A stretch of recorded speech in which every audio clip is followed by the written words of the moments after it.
Hey guys, this is Shep for Binge Gurus and Awesome Movies for Awesome People, doing a quick review of Westworld Episode 2. So if you guys got through Episode 1 and are into 2, then you know that this show is pretty unique. It's sort of a Blade Runner meets Red Dead Redemption meets almost The Matrix. And we know we've got two competing groups of folks. We've got the hosts, who are basically the revenants from Blade Runner, fabricated cyborgs that are there to fulfill all of the patrons, the guests of Westworld, all their desires and their fantasies and whatever they want to create. So in this episode, it was pretty unique. We meet two new characters coming off the train, getting ready to have their whole experience. Very quickly, you see one grabs a white hat, one grabs a black hat, and you can even tell from their very basic attitudes that one of them is a return guest wearing the black hat, played by the guy who played Prince Caspian, and the white hat, very different attitudes, thinking about one's going to be a good guy, one's going to be a bad guy. That's pretty obvious. But the overlying theme of this episode, in my mind, was really pretty neat. It was the dichotomy of one group of people that are in the Matrix trying to get out, being the hosts, and one group of people being the guests, primarily Ed Harris's character in the black hat, trying to go deeper into the Matrix. He's trying to find the more secretive version of what the game and Westworld has to offer. So primarily the storylines that are key are Thandie Newton's character, who's the brothel leader, who's the hostess for all of the prostitutes.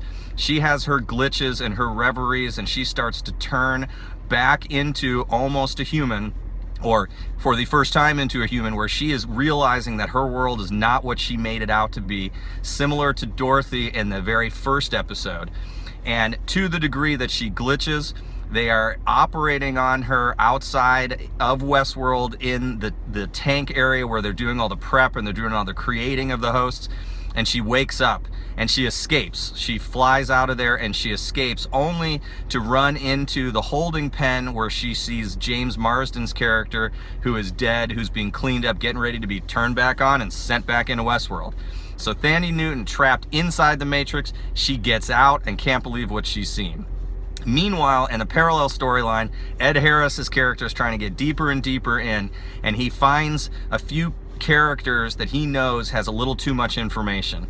He drags one of them into his hometown, where he finds both his wife and daughter, even though he never knew that existed, and he's been coming to Westworld for 30 years.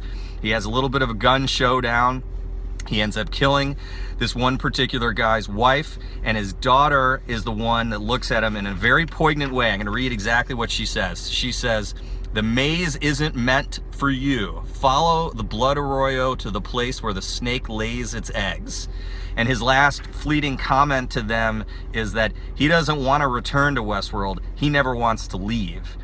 And then in some of the last scenes of the episode, we see Ford, played by Anthony Hopkins, out into the desert, sees a rattlesnake that he can control, and it sort of runs off into the distance, and we pan up and we see the church, this black church in the middle of nowhere, and Ford has his next gambit. So there is something deeper going on in Westworld. There's a whole nother point to it. You can be safe and not really know anything about yourself, and you can stay in the town and stay in the saloon and the brothel and get in some card games, or you can keep venturing further and further out into Westworld, and it gets a little crazy out there. So we're gonna see what happens next week. I'm very excited about the show. It's doing great, very unique, lots of layers. This is Shep again for Binge Gurus and Awesome Movies for Awesome People.